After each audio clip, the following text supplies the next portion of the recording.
Tietotöihin podcast. Tervetuloa Tietotöihin podcastiin. Tänään ollaan Turussa, koska aina kun voi olla Turussa, kannattaa olla Turussa. Ollaan täällä nyt isommalla joukolla. Täällä on mulla co-hostina Juliana Nauha Kreatidolta. Mä oon Juuse Montonen Kreatidolta. Ja vieraana täällä on Mariaana ja Jennina. Niin esitelkää vaikka alkuun ittenne ja sitten mennään aiheisiin. Kumpi tahansa voi aloittaa. Eli tosiaan Viikari Jennina ja tietojohtamisen palvelupäällikkö tuolta Varhalta, eli koko se tietojohtamisen genre kuuluu siihen mun kenttään ja toimin esimiehenä siihen tietojohtamisen tiimille samalla. Ja mä oon Mariaana Siirala ja toimin tietojohtajana täällä Varhalla ja tämän vuoden alusta sitten arkkitehtuuri- ja tietojohtamisen palvelut on siinä mun vastuualueella. Joo, ja nyt meillä on siis teemana hyvinvointialueet tai hyvinvointialueiden tiedolla johtaminen, tietojohtaminen. Meillä on eri teemoja ollut kaikissa jaksoissa, niin nyt on tämä ja tämä on ollut toivejakso, siis mun oma henkilökohtainen, kukaan muu ei sitä kaiketi toivonut, mutta että käsitellään hyvinvointialueiden johtamista ja siinä syynä, jos vähän perustelee, että miksi tämä on kiinnostava sektori tietojohtamisen näkökulmasta, niin valtavia organisaatioita, mitä täällä on vähän alta 500 000 asukasta, 24 000 työntekijää, luntasin nämä just ennen, niin muistan ne näin tarkkaan, ja niin erilaista palvelua. Siellä on sosiaalihuoltoa, on terveyspalveluita, erikoissairaanhoitoa ja sitten vielä se uusi elementti tai tämä lisäelementti, että on uusi organisaatio. Eli siis tässä nyt kun ollaan Turussa, niin nythän sitten yhdistyi silloin muutamia vuosia sitten, että meillä on täällä yliopistollinen sairaala ja Turku ja Turun ympärillä olevat kunnat, jotka muodostaa sitten se hyvinvointialue. Mutta hei, lähdetään nyt liikkeelle, voitte kertoa, lähdetään nyt ihan isommasta kuvasta ja vähän historiasta, niin siitä kun hyvinvointialue syntyi tai itse asiassa siitä oli hyvinvointialueen valmistelu. Niin nyt tietojohtaminen on yksi tämmöinen funktio ollut siellä, mikä on ollut valmistelusta alkaen mukana, niin mitä tehtiin, mitä silloin tapahtui silloin valmisteluaikana sitten siihen, kun hyvinvointialueet käynnistyi. Ja sitten ehkä niitä nyt viimeaikaisia juttuja, niin sitten mennään tuossa vähän tarkemmin, mutta jos haluatte vähän kertoa teidän tietojohtamisen historiaa. Joo, en ole varma, sanoitko, mutta pelastuspalveluthan siis on myös osa hyvinvointialueita. Valmistelu tehtiin vähän niin kuin muutamassakin vaiheessa itse asiassa, mutta varmaan olennainen osa sitä ensimmäistä valmisteluvaihetta me suunniteltiin palvelupakettimalleja ja muita, silloin sote-tietopaketteja. Se valmistelu aikanaan kaatui, mutta sitten jatkettiin uudelleen, kartoitettiin, mitä meidän alueella on ollut tavallaan niitä tietojohtamisen malleja, ratkaisuja, yleensäkin ihan järjestelmiä, aika suurta kartoitustyötä se kaikki valmisteluvaiheet tietyllä tavalla niin kuin oli. Joo. Siinä oli ne rakenneuudistushankkeet ennen sitä valmisteluorganisaatioa, missä jo tehtiin niin kuin sitä pohjatyötä ja aika pitkälti tietojohtamisen osalta meillä on ollut niin kuin siitä saakka samaa ydinporukkaa siinä. Sitten totta kai on ollut vaihtuvuuttakin ja ollaan niin kuin vahvaa yhteistyötä tehty VSSHP:n aikaisen tietojohtamisen organisaation kanssa, mutta se mikä itselle siinä korostui, kun lähti totta kai intoa täynnä sinne, että nyt rakennetaan hyvinvointialuetta ja kaikki yhteen ja hyvä tästä tulee, niin se kenttä, mikä sieltä aukesi, kun niin kuin oma tausta on kuitenkin Turun kaupungilta, niin se oli sellainen niin kuin aika hallittu kokonaisuus. Ja sitten kun sä hyppäät siihen, että siellä on 27 kuntaa, sitten siellä on just niin kuin koko pelastuspalvelut ja sairaalapalvelut tai niin kuin sairaanhoitopiiri siirtyi kokonaisuudesta ja sitten oli vielä erityishuoltopiiri ja sitten oli vielä no joo, kuitenkin melkein kaikki tuli varmasti sanottu, mutta kuitenkin siis sit kun sä mietit tietojohtamisen näkökulmasta, jotta sä voit sitä tiedolla johtaa, niin sulla pitää ensin olla se tietopohja. Ja sitten sä sukellat sinne järjestelmäkenttään ja ennen sä oot tuntenut kuin omat taskus ne kaikki järjestelmät, tiedät mitä niistä niin kuin järjestelmissä syntyy, mihin ne kirjataan sen teknisen rakenteen järjestelmissä ja sitten sä vielä niin kuin näet sen, että miten se syntyy sieltä meidän erilaisten tietotyökalujen kautta, niin nyt sulla on ihan niin kuin semmoinen pieniksi palasiksi räjähtänyt kenttä, mistä sun täytyy lähteä tekemään niin kuin palapeliä. Eli se järjestelmäkenttä oli tosi valtava. Ja sitten siellä on niin kuin, vielä vaikka olisi ollut samoja järjestelmiä eri kunnissakin, niin niihin kirjattiin täysin eri tavalla tai ne oli rakennettu ihan täysin eri tavalla. Niin nyt meidän, niin kuin, se oli se, mitä me valmisteluvaiheessa tehtiin, että me innoissamme sukellettiin sinne syvään päätyyn ja sitten sieltä löytyi tämä ja sitten me ruvettiin kartoittamaan ihan, että mikä se tietopohja on ja mistä se syntyisi ja mitä muutoksia ehkä sitten niin kun Varha aloittaa, niin se tuo tullessaan, että miten se kenttä muuttuu siellä.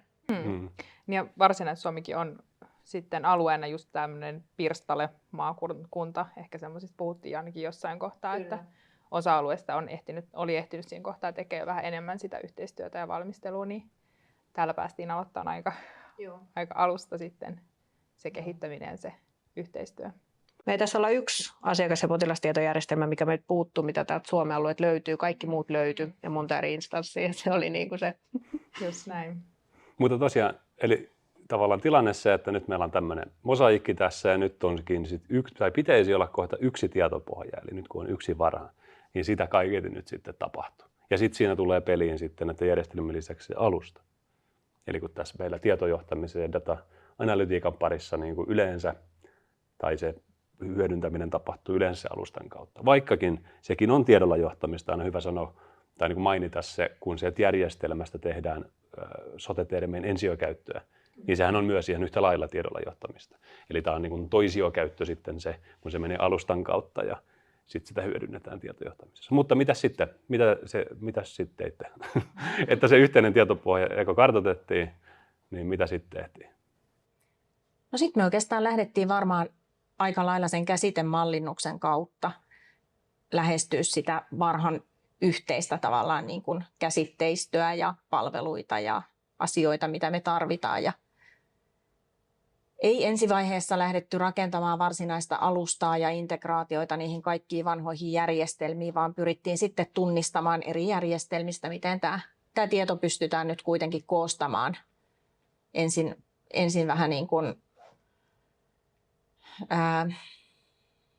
koostamaan niistä järjestelmistä suoraan niihin meille olennaisiin käsitteisiin, jotta saadaan edes sitä kokonaiskuvaa tästä hyvinvointialueen kokonaisuudesta luotua ja jonkunnäköistä niin kuin johdon tietopohjaa sitä kautta.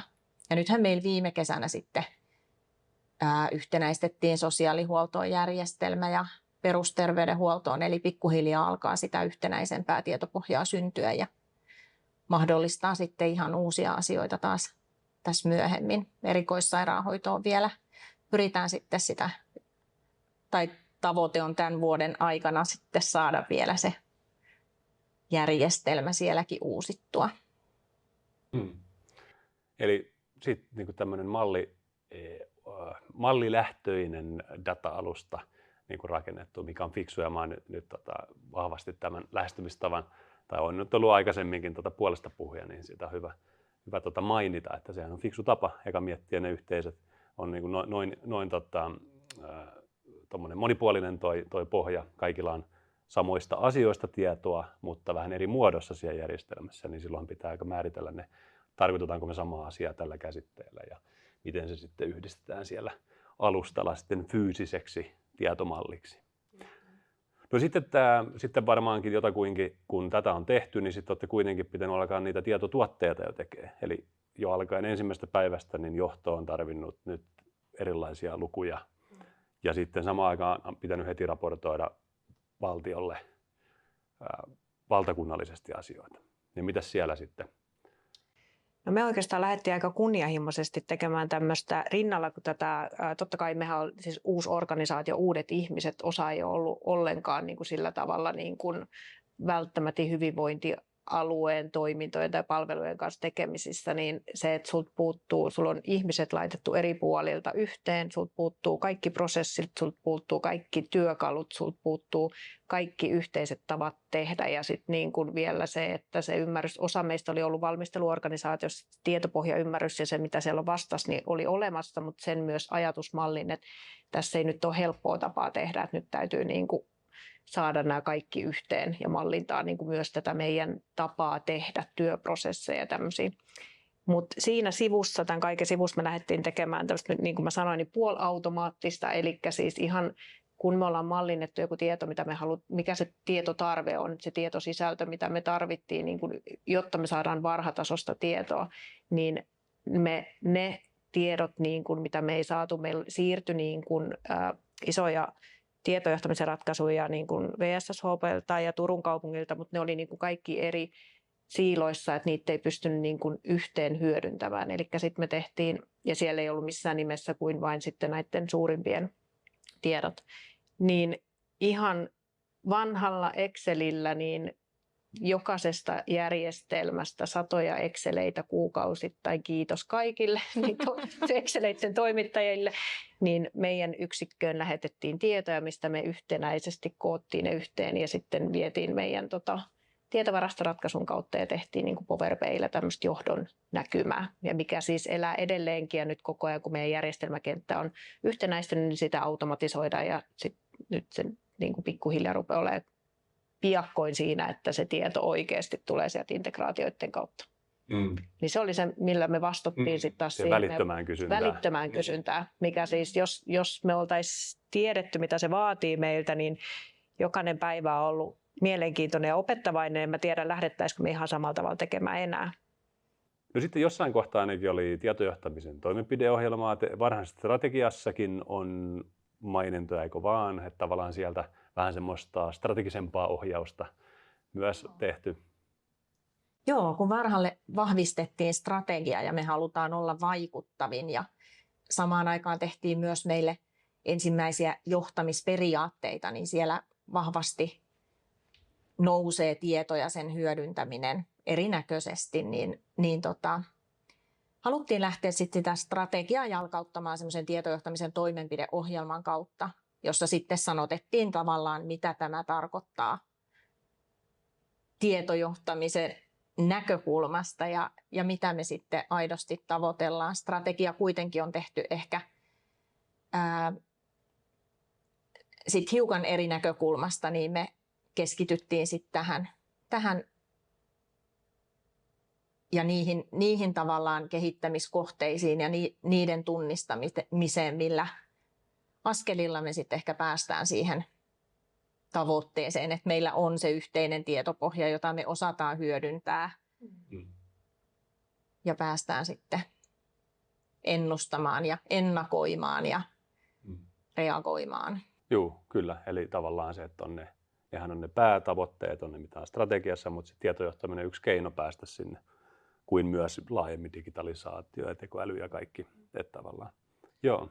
Ja meillä siis strategia just päivitty nyt ja nyt taas sit päivitetään totta kai meidän tietojohtamisen toimenpideohjelmaa, että ne elää niin kuin rinta rinnan ja sitten taas se tietojohtamisen toimenpideohjelma ohjaa vahvasti sitä, kun meillä on totta kai se kenttä, kenelle me työskennellään ja niin on valtava, niin sillä me pystytään myös priorisoimaan sitä tarvenäkökulmaa, että mitä siinä tietojohtamisen toimenpideohjelmaan sitten niin kuin kärkiasioiksi päätyy. Miten muuten, ennen kuin mennään näihin niin kuin taas tämmöisiin osakokonaisuuksiin, mitä olette tehnyt, niin toi priorisointi, kun tavallaan se, että mihin laitetaan ne paukut. Nythän teillä on mennyt paukut paljon siihen tietopohjan luomiseen ja sitten siihen, että saadaan tavallaan se pakollinenkin raportointi, se valtakunnallinen, että johto saisi jotakin, tai siis kaikilla hyvinvointialueilla on niin kuin ollut tämän tyylistä, että saadaan se niin kuin johdon raportointi ja talousraportointi. Niin kuin vaikea sanoa, että onko hyvinvointialue nyt miten niin kuin taloudellisesti kehittynyt, jos ei ole siis sitä tietoa. Mutta näissähän on niin kuin se ongelma, että näähän ei vielä muuta mitään. Eli siis vaikka me tiedettäisiin, että se on paljon tai vähän, niin mikään ei ole muuttunut tai tehostunut tai muuta. Niin onko semmoista noussuttaa vaikka tämän uuden strategian tai johdon tai kentän niin kuin puolesta, että sitä tietotuotantoa pitäisi niin kuin kohdistaa sinne, mikä niin kuin joko sinne siis työntekijä- ja henkilötasolle, kautta sitten semmoiseen niin kuin aidosti vaikka läpileikkaaviin teemoihin kuin niin kuin tehokkuuden ja mitä kaikkea näitä on, näitä niin kuin palveluketjujen tietojohtamisia, joista niin kuin oikeasti voitaisiin niin kuin saada jotain välitöntä euroa tai vaikuttavuushyötyä. Niin onko teillä noussut sitä, että se olisi jotain, niin kuin, tai toivetta, että se painopiste olisi jossain muualla kuin siinä johdon raportoinnissa, mitä se ehkä alkuun saa? Joo, no vahvastihan nousee ja alusta asti on noussut tarve katsoa yli tavallaan näiden sisäisten organisaatiorakenteiden nimenomaan ehkä niin kuin, eri asiakasryhmien näkökulmasta esimerkiksi.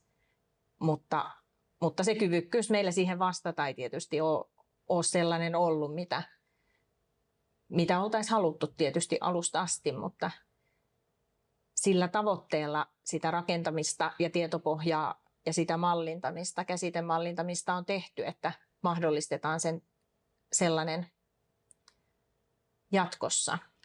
Niin, eli linkittyy nyt siihen niin kuin vahvasti, että koska meidän tietopohja ei ole, meillä on ollut niin iso se järjestelmäkenttä, eli meillä ei ole sitä tietoa, jotta toi pystyisi tuottamaan, vaikka me tuotetaan sitä niin kuin johdon raportointia kuukausittain, missä on varhatasoista tieto, niin se ei ole yksilöityä tietoa, että sä et pysty silloin katsoa niin kuin läpi palveluketjujen tai sitten niin kuin just suoritekustannuslaskentaa, asiakaskohtaista kustannuslaskentaa, sä et pysty semmoista vielä tekemään, eli nyt me ollaan, niin kuin, me ollaan siellä kivijalassa, mitä me ollaan rakennettu, ja nyt me päästään niin kuin sit lähtemään, ja noi on kaikki semmoisia, mitä varmasti odotetaan ja tarvitaan tällä hetkellä kyllä tonne.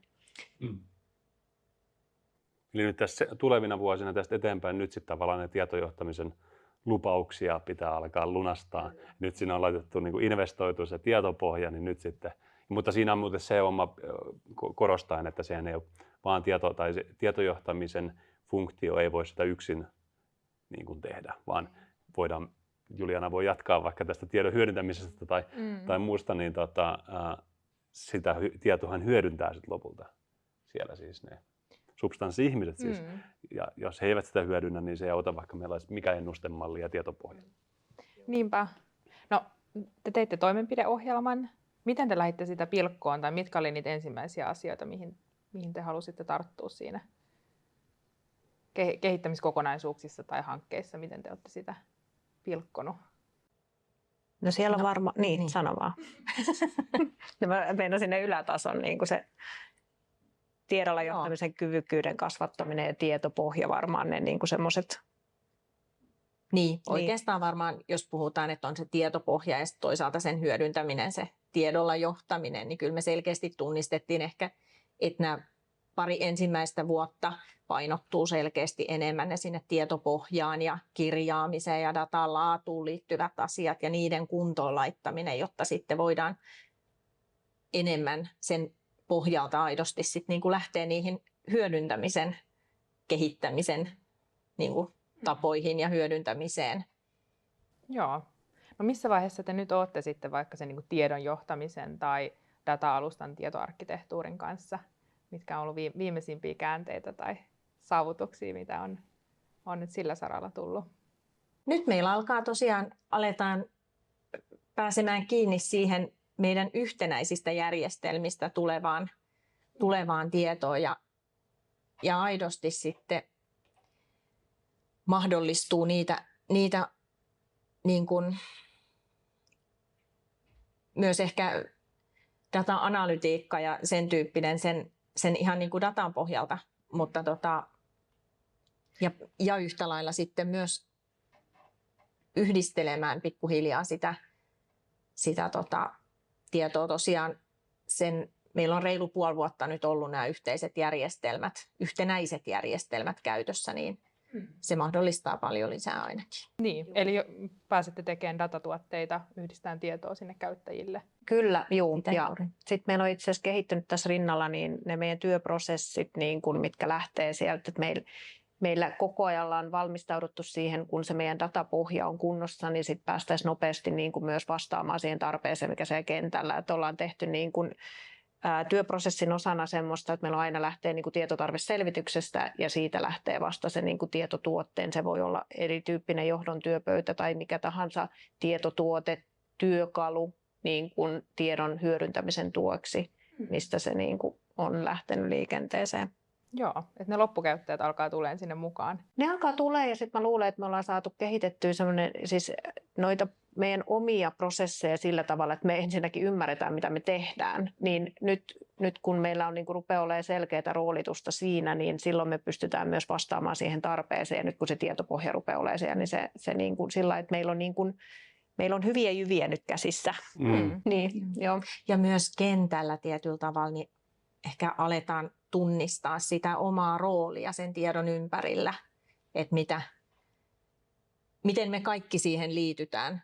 On se sitten asiakastyötä tekevä henkilö tuolla niin kuin sosiaalihuollossa tai erikoissairaanhoidossa työskentelevä tai talouspalveluissa, niin kaikesta siitä yhdessä se meidän tietopohja syntyy ja myös niin kuin sen ymmärrys ja sen roolitus.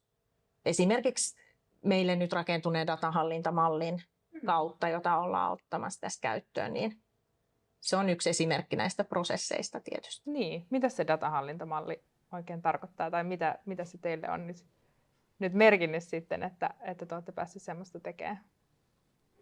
Aika paljon tässä niin kuin alkuaikana on mennyt myös sellaiseen ehkä niin kuin sen tietopohjan virheiden tunnistamiseen ja korjaamiseen. Myös tänne, kun hyvinvointialueita vahvasti ohjataan kansallisesti, niin siellä tietopohjassa on huomattu erinäköisiä isoja virheitä ja puutteita siis lähinnä. Niin nyt pyritään siihen, että tehdään kerralla oikein. Meillä on oikeat asiantuntijat miettimässä, mihin kaikkialle tämä vaikuttaa, mitä kaikkea pitää ottaa huomioon niissä ohjeissa, mitä meille tehdään. Joo. Ja sitten siinä on myös se, että me ollaan niin valtava organisaatio, että nyt ennen aikaa datanhallintamallia, niin ongelmaksi on noussut se, että sitä tehdään niin kuin periaatteessa siellä omassa poterossa se ratkaisu ja lähdetään sillä liikenteeseen, eikä välttämättä tunnisteta, että sen vaikuttavuus onkin sitten taas niin kuin johonkin muualle organisaation osaan niin kuin tosi suuri. Niin nyt tällä yritetään teilata sitä, että tehdään yhtenäisiä ratkaisuja ja kukaan ei mene niin kuin yksin eteenpäin, vaan mennään yhdessä eteenpäin samanlaisten mallien kanssa. Ja sitten niin kuin haetaan niin kuin varhatasoisia ratkaisuja, ei niitä yksittäiseen organisaation kohdistuvia. Ja just tuohon on se niin kuin datan syntykohta, niin siihen kohtaan on niin kuin tosi monia erilaisia tahoja, kellä on joku toive tai intressi. Et siinä kun se järjestelmässä on se joku pudotuslista, arvojoukko, niin sillä on tosi iso merkitys, että mikä se on ja sitten se, että minkä se ammattilainen valitsee sen ohjeen mukaan. Koska siitä lopulta sitä yhdestä klikkauksesta syntyy se koko ketju, jota katsoo valtio, siis ministeriö, vaikkapa rahoituslaskelmassa, missä tahansa, TIO, jos luomilla raporteilla, jota sitten sen kyseisen toiminnan johtaja vaikka katsoo raporteilla. Kaikki, itse asiassa, ja siinä ensiökäytössäkin. Eli siinähän on myös sitä samaa dataa. Niin sillain se on tosi oleellinen, ja siihen itse tosi vähän, mun mielestä kaikkiaan itse keskitytään. Nyt kun on tämä tekoäly ja muuta noussut, niin se datan hallinnan ja siis datan laadun merkitys korostuu. Että se ei voi olla mitä vaan, että kaikki vaan luo niin kuin mitä vaan niin kuin datan rakenteita sinne järjestelmiin. Niin se on kyllä hyvä, että olette siihen tarttuneet.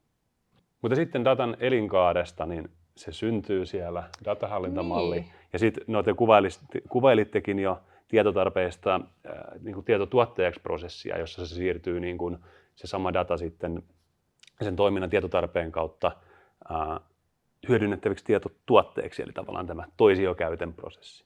Mutta sitten tulee se tiedolla johtaminen, se tietotöihin niin kuin vaihe. Niin, eli ne ihmiset, että te voitte tehdä, tai tietojohtamisen tiimi voi tehdä ja teidän kumppanit saattaa sitä tietoa sinne käytettäväksi, mutta miten te olette lähteneet ratkoa sitä tiedon hyödyntämisen tai tiedolla johtamisen eri toimintojen niin kuin, kanssa, että miten se tieto pääsisi osaksi sitä arkea?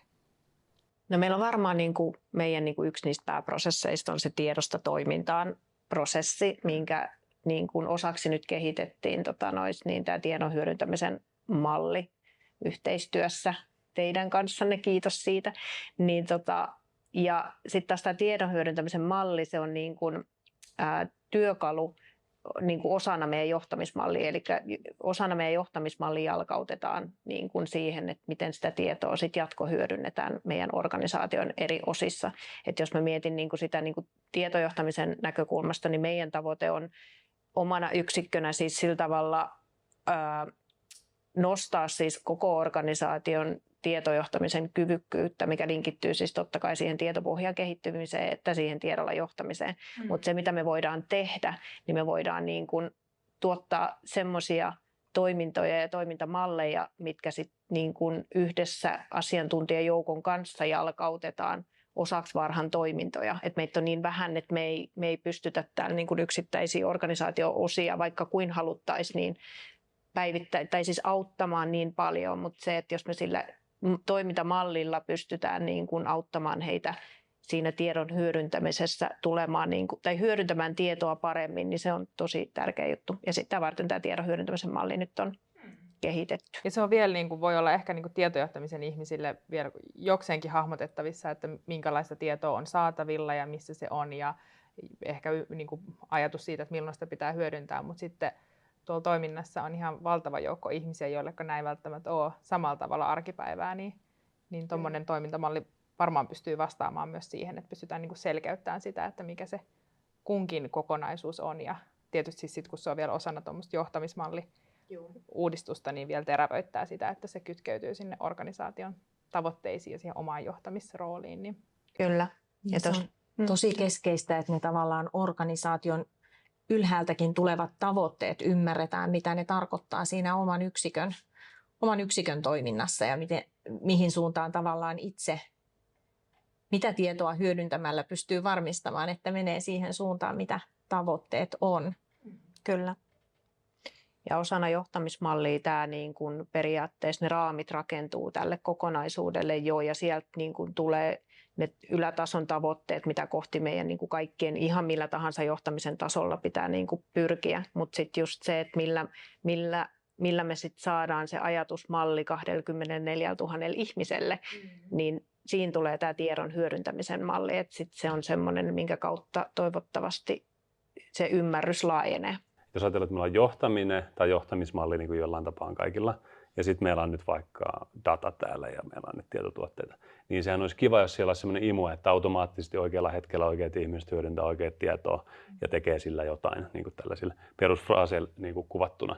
Mutta kun se ei mene niin, vaan sitten ne siellä, ja siis tämä ei koske vaan ihan kaikkia oikeastaan organisaatioita, vaan siellä sit katsotaan ehkä jotain tietoa, jos katsotaan ja näin poispäin, niin sitten se tavallaan kuvaa sen rakenteen, se ikään kuin pakottaa sen, että no tähän aikaan tai tällä hetkellä olisi hyvä katsoa tämmöistä tietotuotetta ja sitten se pakottaa miettimään, että tästä pitää myös tulla jotain toimenpiteitä, että ei voi olla vaan, että me katsotaan se raportti, vaan sehän ei muuta mitään toimintaa, niin se just niin kuin Juliana kuvasi, että parhaimmillaan se voisi häipyä sieltä sitten ajan saatossa ja se johtamismalli on tämmöinen, sisältää tiedon hyödyntämisen mallin.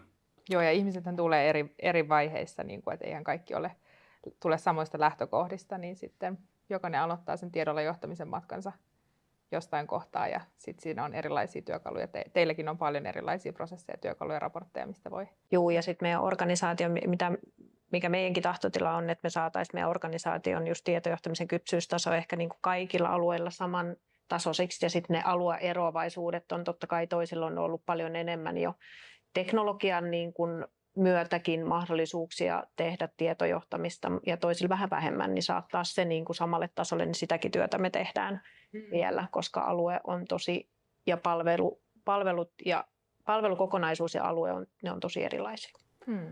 Ja sitten on ja siinä se, että on eri kulttuuri tai johtuen sit toiminnasta vaikka sosiaalihuollossa, missä on enemmän sitä ei-rakenteista tietoa, niin siellä ei ehkä niin semmoinen datapohjainen ajattelutapa ollut ja se on semmoista hyvin asiantuntijavetoista kauttaaltaan, kun sitten taas kaikessa terveydenhuollossahan on hyvin paljon aina tehty kirjaamista ja syntyy dataa, pitää luokitella asioita, alkaa jostakin diagnooseista ja kaikkeen muuhun. Niin sekin on varmasti iso juttu, että siinä on kaksi eri kulttuuria ja sitten etenkin vaikka sosiaalihuollossa vaatii varmaan vähän enemmän se datapohjainen ja tiedolla johtamisen vieminen sinne osaksi johtamista ja toimintaa. Et siinäkin on. Tai koetteko näin? Niin, siis varmaan sielläkin on erilaisia yksiköitä, niin kuin meidän perusterveydenhuollossa ja erikoissairaanhoidossa. Pelastuslaitos nyt on aika kompakti paketti, heillä on aika yhtenäinen näkemys siitä ja tahtotila, mitä he haluavat, mutta ehkä se ei ihan sillain ei voi alueellisesti erottua, vaan ne on jotain tiettyjä kokonaisuuksia sieltä, missä on eri tasoilla. Mutta kyllä se totta on, että se varmasti sitä ehkä eroavuutta on siellä vielä enemmän. Ja se tulee osittain varmasti siitä, että myös kun me tultiin isoista kunnista, pienistä kunnista, osassa on hyödynnetty tietoa, osassa ei ole. Ja tietysti ne tietorakenteet, niin kuin sanoit, niin se on sosiaalihuollossa paljon uudempaa se rakenteisen tiedon hyödyntäminen. Mutta sillä näen tärkeänä nämä erilaiset yhteiset tosiaan toimintamallit ja prosessit, vaikka ne ensin joudutaan luomaan ja tekemään aika mekaanisiksi ja toivotaan, että ne sen jälkeen leviää ja häviää. Mutta ne auttaa ehkä meitä eri taustoilla tulevia ihmisiä sitten löytämään sen yhteisen tavan puhua ja tehdä. Ja siitähän se hyvinvointialue tietyllä tavalla hyötyvasta tulee, että me pystytään asiakkaita yli näiden organisaation sisäisten rajojen myös niin kuin hoitamaan sitten paremmin kuin tähän asti. Ja silloin ei voi katsoa vaan sitä omaa siiloa, omaa kohtaa tässä niin kuin prosessissa. Kyllä, joo. Ja sitten mä ehkä sanoin, että meillä on niin kuin ehkä johtaminenkin kehittyy siis sillä tavalla, että meillä on niin kuin just monesta eri organisaatiosta, monesta eri organisaatiokulttuurista, niin nyt meille ehkä rupeaa tulemaan vasta vähän semmoinen miksi se sanotaan, varha minä, niin identiteetti just näin. Että niin sekin hakee vähän paikkaa. Ja sitten totta kai niin kun meillä on ollut valtavasti muutoksia ja se muutosjohtaminen näkyy tuossa meidän arjessa. Me ollaan oikeastaan varmaan kaikki vähän käännytty siihen semmoiseen, että me ollaan kaikki oman osa-alueemme muutosjohtajia. Niin se, kun me saadaan vielä niin kuin sillai, se identiteetti vahvistettua sieltä, niin se olisi niin kuin tosi tärkeä juttu. Siis sillä tavalla. Mielestäni semmoinen yhtenäinen tekeminen niin sanotusti. No ehkä vikana teemana, mitä on sitten nyt semmoisia tulevia nyt sanotaan tänä vuonna, ensi vuonna, mitä pitäisi alkaa syntyä? Mulla tuli mieleen tuosta asiakas-asukas, että lopultahan niitä varten pitäisi, niin kun, että he saavat sitten joko niin kuin parempaa palvelua tai sitten halvemmalla ikään kuin kustannuksiltaan, niin jompaa kumpaa, niin siinähän sitten on isoja, jos niin kuin miettii kaikkia mahdollisuuksia, niin on niin kuin hetupohjaisestikin tehdä erilaista arviointia ja palvelun kohdentamista ja koko maailma on ikään kuin auki niin kuin yksilö niin kuin asiakastasolla, mutta mitä kaikkea nyt niin kuin realistisesti olisi nyt niin kuin tulevina vuosina tai lähiaikoina. Että siinä on, siis tässä mitä kuvasin, niin siinä on tiettyjä esteitä lainsäädännöllisiä, mitä varmaan siinä tulkitsin ilmeistä, mutta mä puhun nyt niin kuin skifistä, mutta nyt siitä, kun otetaan vähän askel realismiin, niin mitä juttui siellä voisi, tai mitä sieltä pitäisi alkaa syntyä, että sitten olisi sitä niin kuin asiakkaalle ja niin kuin aitoa vaikutusta myös tietojohtamisella. No lähdetäänkö vaikka semmoisesta, mikä meillä on niin kuin alusta asti ollut niin kuin ikääntyneet ja siihen liittyvä palveluketju, joka menee koko meidän tavallaan tämän varhan palveluvalikoiman läpi, niin toivottavasti pystytään sieltä paremmin löytämään niitä kohtia, mitkä on pullonkauloja ja mihin meidän pitää pystyä vaikuttamaan, jotta se kokonaisuus toimii paremmin. Ja ehkä toisena semmoinen, mihin pitää pystyä meidän paremmin vastaamaan, on se toiminnan ja talouden yhdistäminen ja tunnistaa, että mitkä meillä on aidosti niitä, niin kuin, tai miten me tehdään kustannustehokkaammin ja samaan aikaan pystytään ehkä parantamaan toivottavasti ja pystytäänkin sitä laatua. Meidän tavoite varmaan on se, että me saadaan menemään niin käsi kädessä, että kyllä kumpikin tehostuu. Ennakoitava analytiikka meidän pitäisi mahdollistaa sillä tavalla, että jos me nyt kokeillaan, että laivaa liikutetaan tähän suuntaan, niin sitten siinä heti se ennustaa sen, että miltä se näyttää niin kuin muissa osa-alueissa tai palvelutuotannon osissa, niin se on ehkä semmoinen, mitä me ei olla pystytty vielä niin kuin mahdollistamaan.